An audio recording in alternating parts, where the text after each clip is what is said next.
Salut à tous et bienvenue sur la chaîne pour une nouvelle vidéo.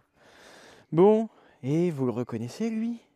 Mon préféré, qui c'est? C'est Oscar qui est revenu, le fameux Ymer C544K, celui qui avait tellement plu sur la vidéo de présentation au début de l'été et qui s'était vendu suite à la vidéo.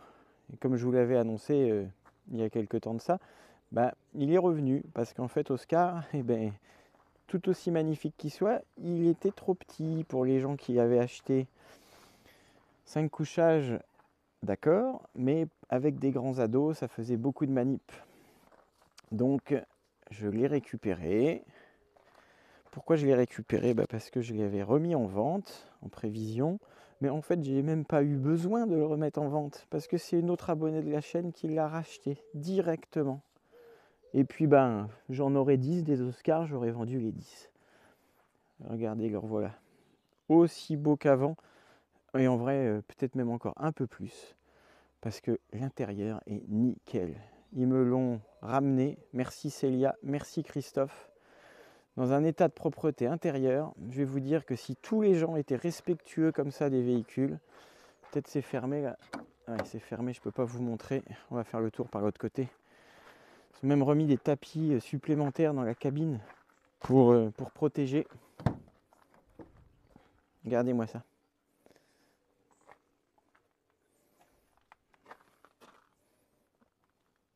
Regardez les... Ah. Je lui avais donné tout brillant, tout chouette, c'est pareil. Et la partie habitable, la partie cellule est encore plus nickel parce que c'est vrai que je m'étais pas trop attardé dessus non plus. Je suis pas non plus là moi pour faire un grand ménage. Je fais en sorte que ça soit fonctionnel et présentable, mais le grand ménage dans le détail, je le laisse aux soins des acheteurs. Donc là, je l'ai eu vraiment tip top. Ce qui me fait dire que voilà, on peut avoir un véhicule un peu âgé, mais avec le respect, en bon état et propre. Et il est vraiment impeccable. Là, pour en avoir vu régulièrement, je me dis que il est dans le haut du panier. Quand on voit ce que certaines personnes osent présenter à des prix supérieurs, les gars, mesdames, messieurs, prenez-en de la graine sur le soin apporté. Donc il va repartir dans quelques jours, direction le sud de la France. Mais je vais checker quand même quelques petites choses avant et apporter quelques améliorations. Je ne le laisse pas ressortir, je ne m'engage pas dessus si je n'ai pas pris le temps de revoir le fonctionnement de tous les appareils, même si je ne doute pas que tout marche bien. Mais je voudrais jeter un œil aux joints de toit là-haut, là, les deux joints qui font les raccords entre les différentes parties. Vous voyez, capucine, tac, un joint, le toit et ensuite la face arrière. Parce qu'ils sont d'origine et celui-ci je le trouve pas magnifique, donc je vais prendre le temps de vérifier tout ça et puis je vais vous montrer aussi ce que je vais faire en plus.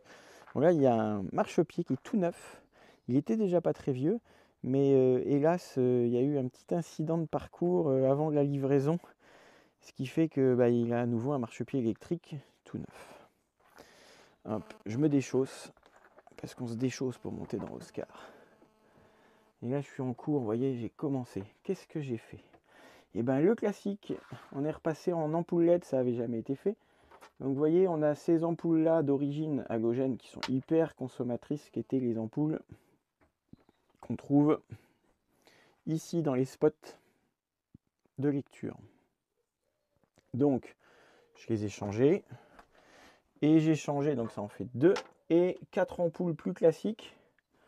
Toujours du 10 watts halogène, donc consommateur, que je remplace en fonction des modèles par du 1,5 ou un petit peu plus puissante celle-ci, qui doit faire un équivalent de 35 watts, je ne me rappelle plus, 3 watts, voilà. Donc les plus puissantes pour ici, pour le double éclairage de lanterneau, tac. Ensuite, on a ce petit éclairage d'entrée. Et puis les spots de lecture.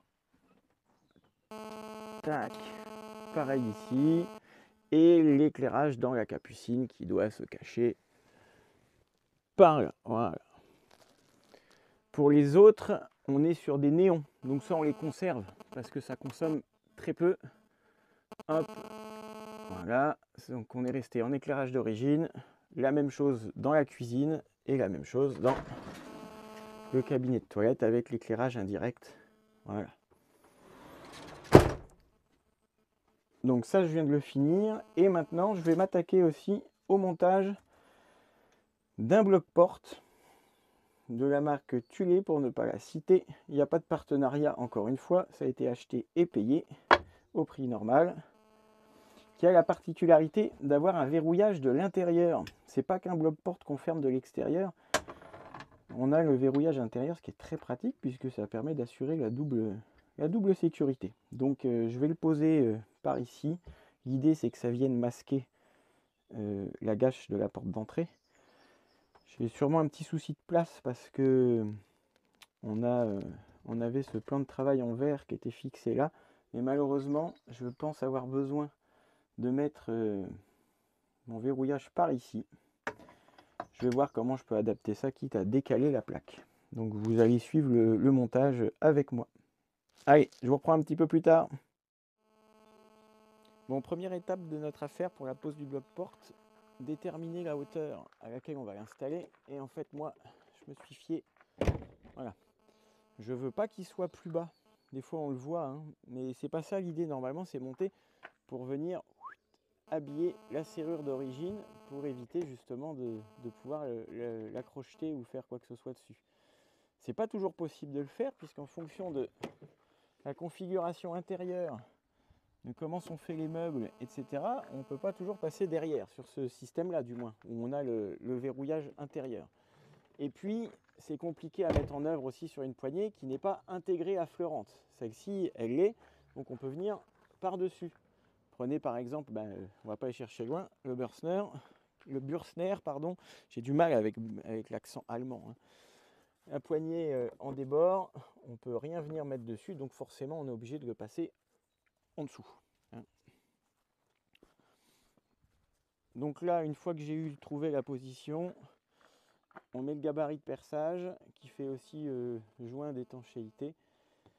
Et puis notre affaire, ça va être de venir percer des trous 1, 2, 3, 4. Faut pas se louper parce qu'une fois que c'est percé, c'est trop tard. Ça serait con de devoir reboucher le panneau et de le refaire ailleurs. C'est pas l'idée. Hein. Allez, j'attaque la perceuse. Grand moment. Mon Dieu, qu'est-ce que j'ai fait? Bon, là, je crois que c'est trop tard pour reculer. Non, je rigole. Ça y est, les 4 trous sont faits. Donc les 2 pour la fixation. Petite mèche et puis on agrandit au fur et à mesure avec un petit coup de lubrifiant sur la mèche pour pas chauffer trop. Et puis ceux du milieu pour faire passer les gâches. Enfin, oui, on peut appeler ça comme ça. J'ai agrandi au fur et à mesure jusqu'à ce gros forêt. Donc maintenant l'heure de vérité est arrivée. On va tester, voir si tout va bien. Bon et voilà, le job est terminé sur la pose du bloc-porte. Alors d'extérieur il est tout à fait classique. Hein. Donc l'avantage qu'on a là, c'est qu'on a pu le monter, comme je disais tout à l'heure, face à la gâche d'origine, ce qui empêche l'accès à la serrure, ce qui n'est pas toujours le cas, en fonction de la configuration du mobilier puis de la place qu'on a disponible là derrière. Donc d'extérieur, fonctionnement classique. Tac. Bon, évidemment, j'ai essayé de soigner les détails au niveau du montage, du jointage. Hop. Je pense qu'on est pas mal. Je prends la clé avec moi. Et à l'intérieur, la différence notable avec les montages standards, c'est qu'on a ce verrouillage. Et ça, c'est vraiment chouette, puisqu'on peut l'utiliser. Donc, on ferme notre porte, qui se clenche, merci. On la verrouille. Et puis après, on ferme, on verrouille, et on n'en parle plus. Il y a des petits cache-vis, vous voyez, c'est propre. Pareil, j'ai fait du mieux que j'ai pu sur la finition. Voilà. Donc comme je l'avais pressenti, je savais que j'aurais un souci avec cette plaque de verre rajoutée. Donc j'ai pas pris le loisir de percer de trous pour la remettre à la verticale. Je ne sais pas si la nouvelle propriétaire voudra le garder ou pas, donc ça sert à rien de refaire des trous si c'est pas utile. D'ailleurs peut-être que quand elle verra la vidéo, elle me dira ouais ou pas. Voilà.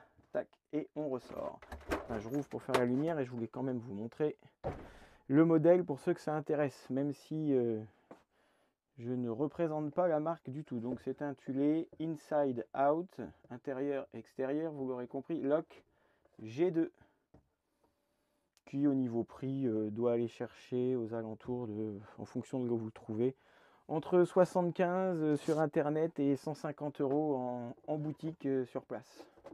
Voilà. Donc on en a fini avec ce système et maintenant je vais passer à ma petite révision des joints.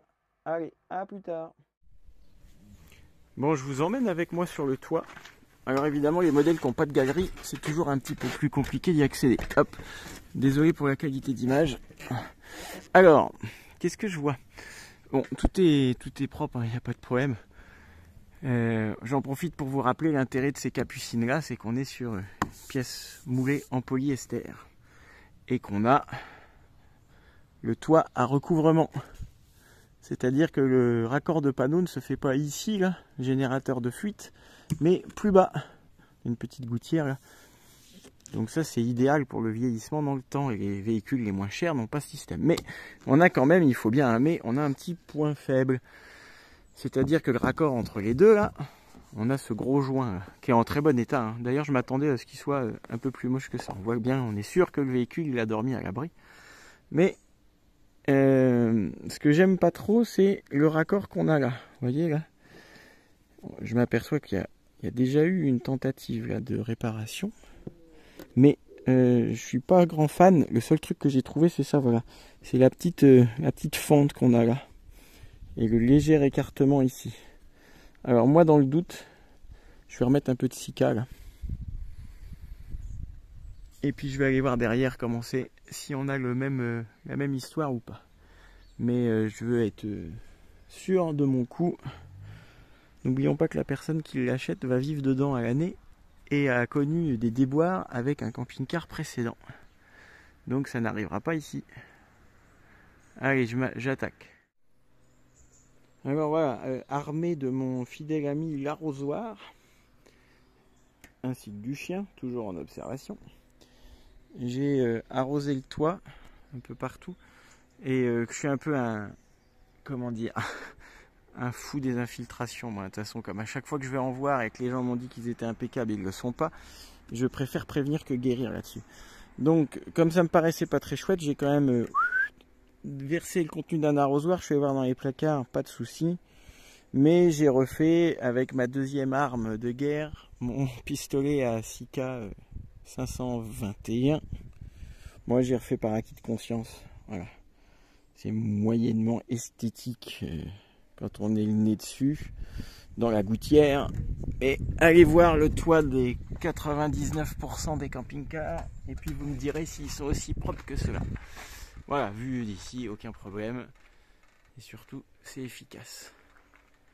Hein, je le répéterai jamais assez, la prévention dans ce domaine, la prévention, on n'attend pas d'avoir des soucis, donc il faut faire le tour de son camping-car le tour de son camping-car régulièrement.